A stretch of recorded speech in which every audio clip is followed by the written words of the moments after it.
Joining us now on the program is, well, we have two people on the line. One of them you've heard on this program many, many times before, and that's editor of Endless Summer Quarterly magazine, David Beard. David, welcome to the show. As always, thank you for having me. It's a privilege to be on your show, and we always have a good time. We do, and it's always a privilege to have you. And now, both of us are even more privileged because we have another guest. We have Rob Bonfiglio. There he is.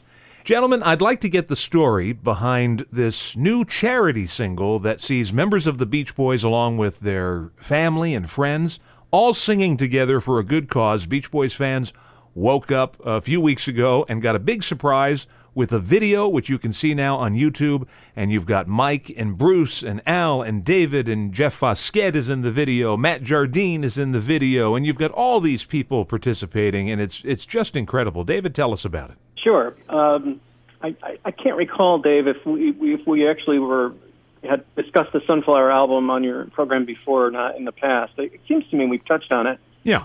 And that's kind of where it started for me about a year ago, around this time.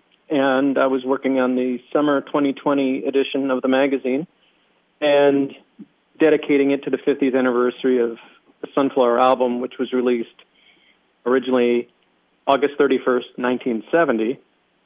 And I just was kind of, as I'm prone to do when I work on editions celebrating a completed work, as I listened to the album. And I just, between the news cycle of the pandemic, the political unrest, and the cultural problems that we were facing, not as a country, but just as a world. Right. I was struck by two songs on the Sunflower album. One, Brian Wilson's "This Whole World," and then the other one that Brian co-wrote with his cousin Mike, and kind of a mechanic in the studio. I've actually just met this guy a week ago, Joe Knott.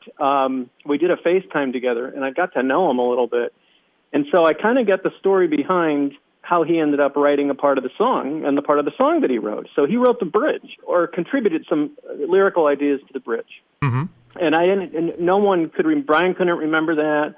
Mike couldn't remember that because Mike wasn't there at the time that Joe and Brian were working together. But at any rate, the third line of the first verse of the song, "Add Some Music to Your Day." And I've always loved that song.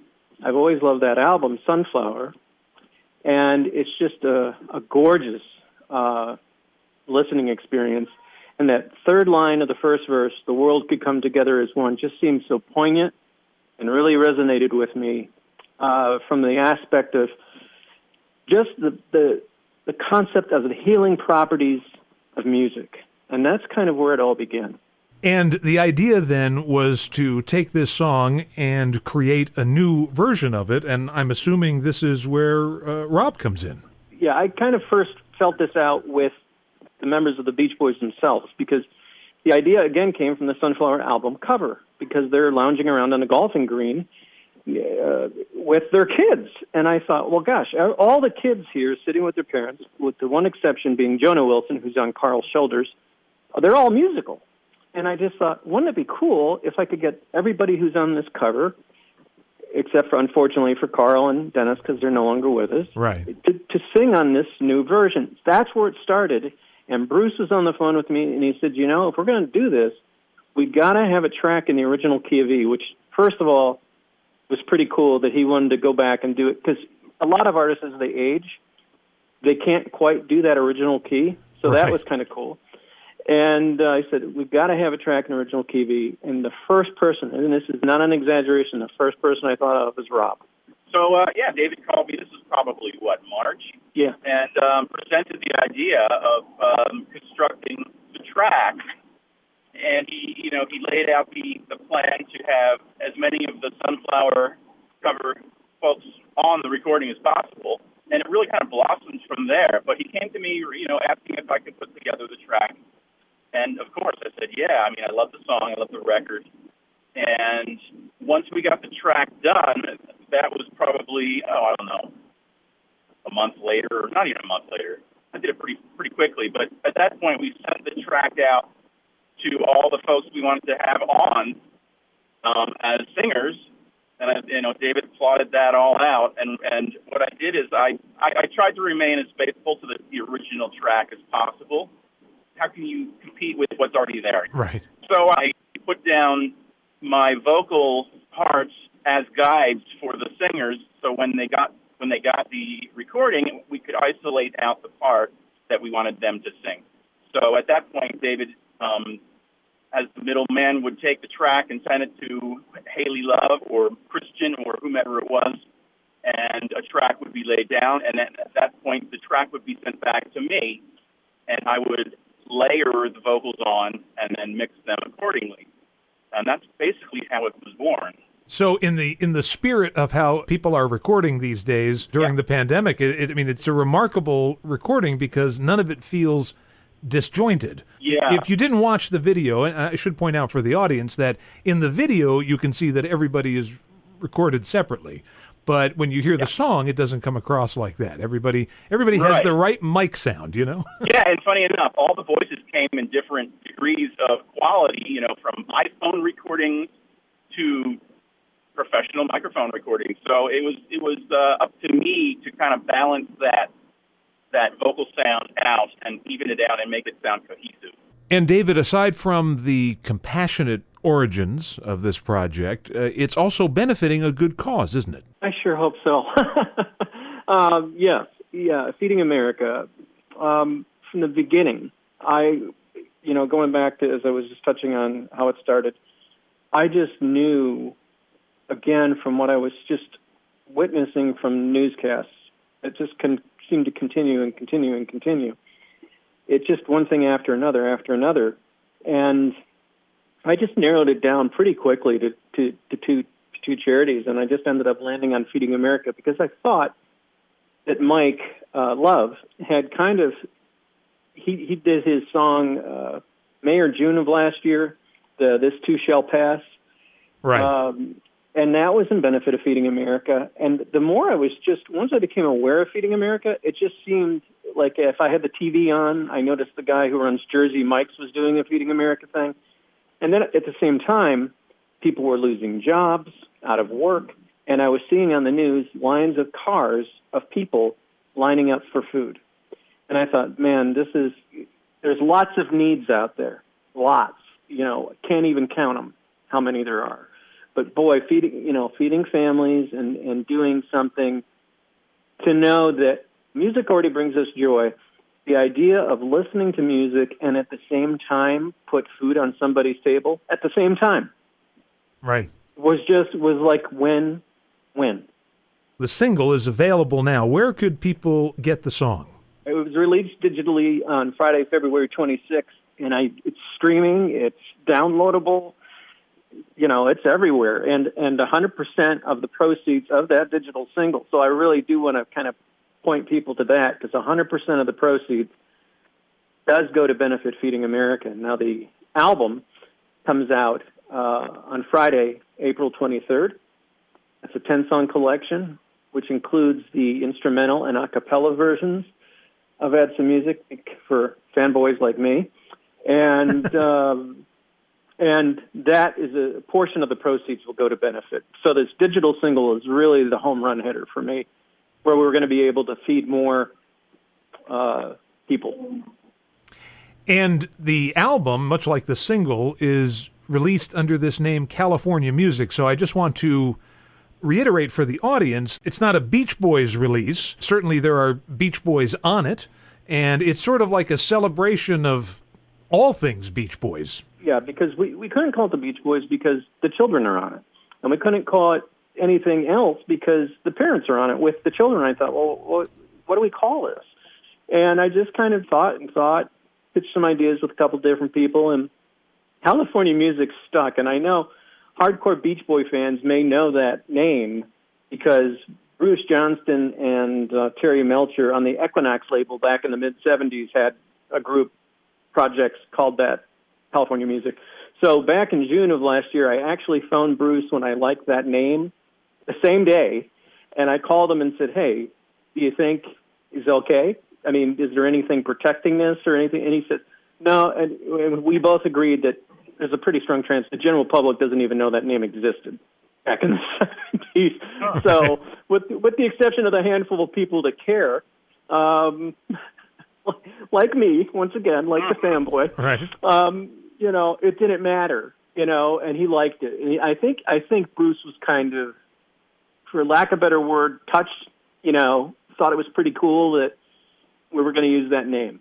Rob, can you tell us about some of the folks who are going to be on the record, or what we can expect to hear on the record? Yeah, absolutely. Well, in addition to Add Some Music with the whole full cast, I think we have some, and I'm just guessing, David, you might have to help me out here because I don't actually have the CD in hand. We have California Saga, which is, it's Matt and Adam Jardine, Carl B. Wilson, Justin Wilson, Carney and Wendy Wilson, Amba and Christian Love. So it's a lot of the children of Beach Boys, original Beach Boys members. I have a track on there actually called Golden State. Who else has one? Bruce Johnson has a solo track on there. Yeah. Mike Love. Does Mike Love have a solo track on there? Yes, got one from Mike, Al, David. Al, David, Marks.